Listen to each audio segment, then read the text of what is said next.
I coach women from the very beginning of their business, someone who wants to create their first digital product or who wants to start their side hustle, all the way up to founders doing over $1 million a year, sometimes even 10 million a year, who want to delegate more and finally get their evenings back. Because often we start from passion, the passion takes over, and all of a sudden we have no life left.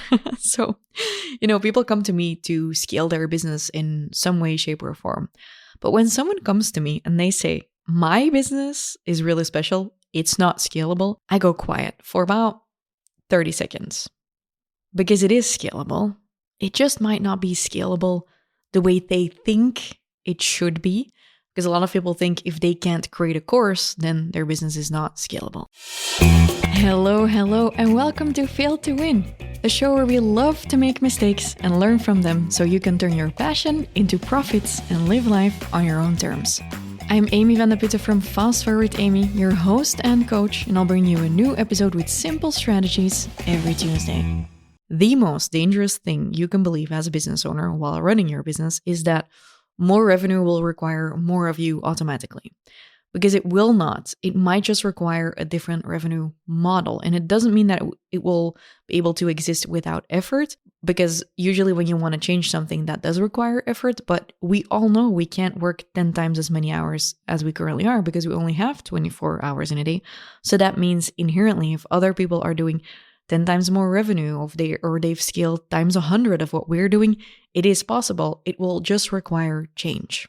This week, I'm hosting my Gold Mastermind clients for a workshop and a fancy dinner, and every time I prepare for these workshops, the same theme surfaces, no matter who the clients are, honestly, no matter which level I'm coaching at, because the bottleneck is almost always the founder. Not always, but close enough that I feel like I need to talk about it today, because this is one of the most expensive things a growing business can have, is a founder who's hit their ceiling, but a lot of people never really name it out loud. But what my clients secretly always tell me is, I've become the bottleneck and I don't know how to get out of it. So today I want to give you something practical. If you've been feeling like the bottleneck, if you've been feeling like your business is not scalable, I'm not going to give you typical, hey, create an online course advice. I'm actually going to walk you through 5 specific ways women I have coached scale their income without scaling their hours. So I'm going to give you some real examples and an honest breakdown of what you can't do and what you should be paying attention to. Okay, let's dive in. I have lived this, and I think you might recognize it. So I used to be a personal trainer in one of my first businesses, and my schedule was packed. Early mornings, late evenings, barely having any time to eat, working as hard as I physically could, even if my calendar didn't allow it. And then, my clients who were mostly very wealthy would go on a holiday. And I counted it once. They were away about 30% of the time. And every time they left, my income would drop immensely. So I would be exhausted from overworking, get sick the moment I had a break, and then scramble to fill the gaps when they came back. And that's the joke, right? You quit a 9-to-5 or you start your passion-filled business, and then all of a sudden you find yourself working 24/7. Trading time for money is not just hard, but it's also incredibly fragile, because you have one sick week, one slow month, one shorter month like February, and all of a sudden, when your clients are on holiday or whatever, your revenue will drop immediately. And the only way to get it back up is by working harder, trying harder, doing more, being more. And that's what I want to build away from today, and what I do with all of my clients in my business club. And I want to show you how. So I'm going to let you in on 5 ways you can scale your income without scaling your hours. And we do this across different levels in my business club. And at the end, I'll also tell you, if you're interested in any of my programs, how you can get more information on it. But I would especially invite you throughout this episode to really listen to, okay, what do I know already about scaling? And what have I heard people say about opportunity costs? And I know I should be automating, but am I not doing? And maybe also underneath all of this, why? Why do you know about this shit? Why do you save reels and carousels on this shit, but are you not doing any of it? Is it because you think it won't be as worthy if you're not putting in your time? Is it because you think the market is saturated? Like, what are your limiting beliefs which make you not scale? Okay, so 5 ways to scale without scaling your hour. Number 1, you can go from, this is a very typical one, going from one-on-one to groups or courses. This is the most obvious one, but I want to explain it in the way that I actually lived it, because you might recognize it. When I was a personal trainer, every single client I was training on squats and bench press and all of it had the same questions about food. They had no idea what protein was, how to eat more of it, what was healthy, what was not healthy, how to meal prep, what to eat when they were at a restaurant. And I found myself explaining the same things one person at a time over and over and over again. At the time, I had a wait list for my training, and I remember thinking, one, I'm sick of explaining this over and over again, and two, I could help so many more people if I could just turn this into something they could all consume.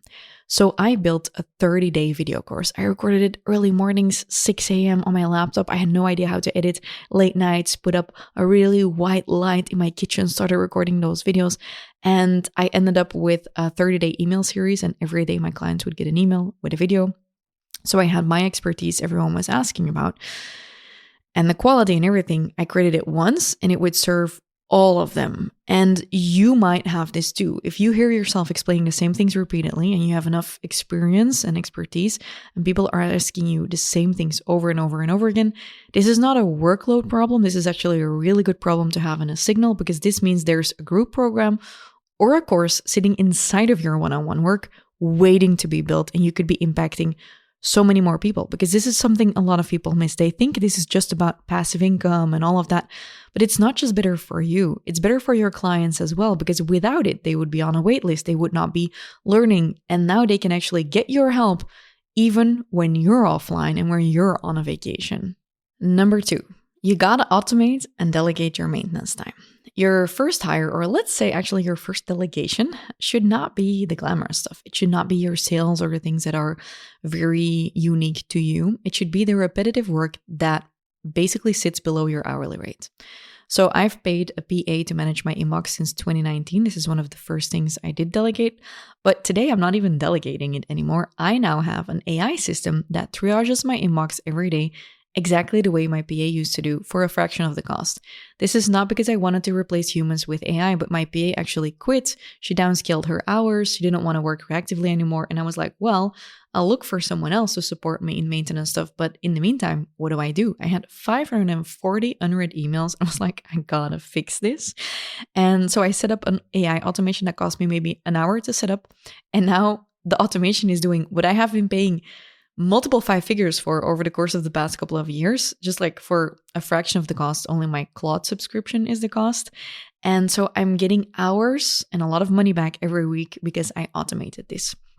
So anything in your business that's repetitive and that is under your hourly rate, you can either delegate it, we'll talk about that in a second, or you can automate it with a system. And even before you get to full delegation or full automation, even if you're just doing something repetitively every day or every week or every month, or maybe, for example, a lot of people have their VAT reports and all of that stuff, just already having a fixed process for yourself will help.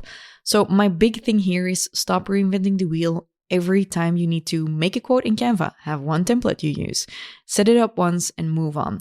Free up your brain for the things only you can do. So anything in your business you are touching the same way multiple times, I don't mean that sexually, let's hope not, unless you have a very weird business, getting sidetracked, automate. And I mean, I've talked about this before, I'm going to give you the example, but I remember how hard I found this because I used to make all of my invoices manually 10 years ago, and it wouldn't take up that much time. I would do it in Excel. Excel was free, or Google Sheets, and then I'd send the invoice, attach it to an email, forget the file, have to adjust something. It didn't take up that much time, maybe an hour every week, half an hour every week. And then there was this system that could automate it for me, and it cost $19 a month. And I was so hesitant about buying it because I was not used to spending money on software. I was not used to spending money on systems. I didn't have a lot of money. Like my rent and my utilities was $1,000 a month. I paid it, then I went back to zero, then I made money again, then I would pay my rent. Like I was stuck in that cycle of like, how do I get out of this? And I had to actually dig deep to start investing before I was making more money. But I just looked at my calendar and I looked at, I was in university, I had exams, I had a ton of clients, I had my studio, and I just realized like the only thing you can do now is buy back your time. So I bought back my time. I spent $19 on the system. It saved up 2 hours a month. Those 2 hours a month I could then spend on studying, or I could spend on having 2 more clients for 50 euros an hour. So I was getting in 100 euros for those 2 hours, doing something I actually liked and was good at. And, spending $19 on the system that was taking care of something I didn't like and wasn't good at. So automate and make sure you free up all of the maintenance time in your business so you get to do what you're actually good at. Which brings me to number 3, which is you can scale by delegating based on your zone of genius. And I know you know this, and I know you're afraid of delegating. You're afraid of spending money on other people, but that's also because you're not focused enough on what you are good at. And this is what I do with founders who are scaling from multi-six figures, 300K, 500K toward $1 million and beyond. I do an assessment with them, and I figure out with them where their highest possible value is in their business and where they can create the biggest return for their business. And for most visionary founders, that's marketing or sales. For some, it's in the shape of networking. For others, it's in the shape of being on camera, short-form content, long-form content, interviews, coaching. Like, we find a thing that is uniquely theirs to leverage, and then we remove everything else from their plate. And I am ruthless about this. And this is where a lot of women resist, because so many of us have tied our output to our worth. If you're doing less, are you still valuable? Yes. More so even, but also your value and your worth should not be tied to your work. More on that in an episode coming up. But when you work almost entirely inside of your zone of genius and you delegate all of the other stuff, the return on your time goes up significantly. Not just because you're working harder, but also because you've stopped diluting your best work with things someone else or a system could be doing. So you are only working on things that actually give you a lot of energy back. So if delegating feels hard to you and you've had bad experiences with it in the past, just try and reframe it, because going all in on your strengths is not weak. It does not mean giving up control. It's just basically using yourself as your biggest asset. Imagine you hired someone for admin. Would you force them to make videos? No, then flip it for you. You go and make videos and have someone else do the admin or the subtitling, Like, how many founders I meet who come to me like, I want to scale my business, I want to do what you do, and then I want to travel and work remotely.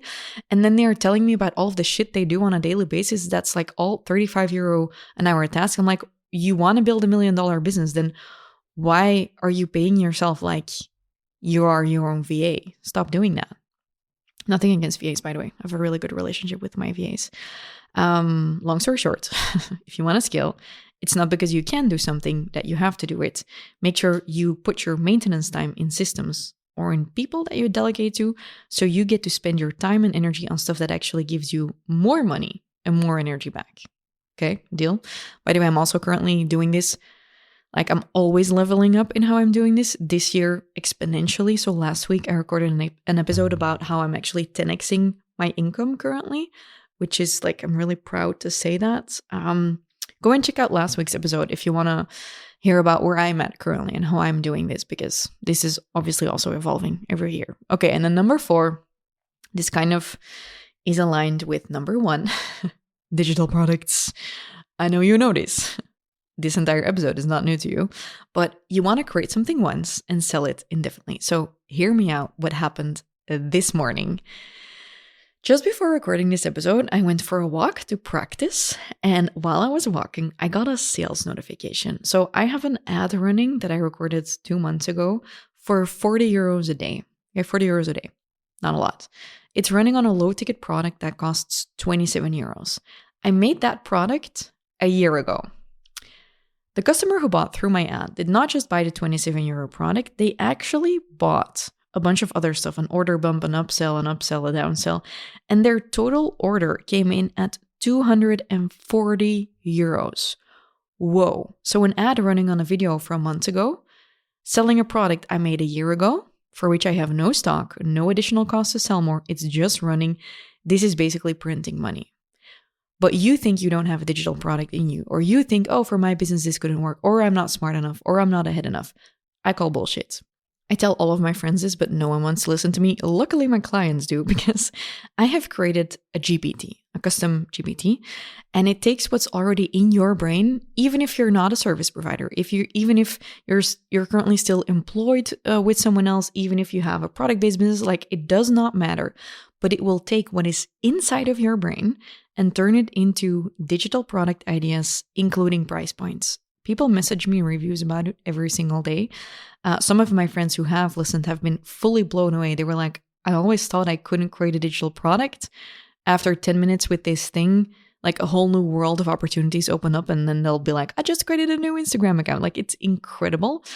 All you have to do to access it is send me the word idea GPT on Instagram. So idea GPT, all one word, and I will send it to you. It'll ask you a couple of questions that I always ask my clients, and then it will come up with a bunch of options for digital products you have probably never considered. So I urge you to do it. Just go to Instagram, FastForwardAmy, message me, or access the link in the description of this episode. Okay.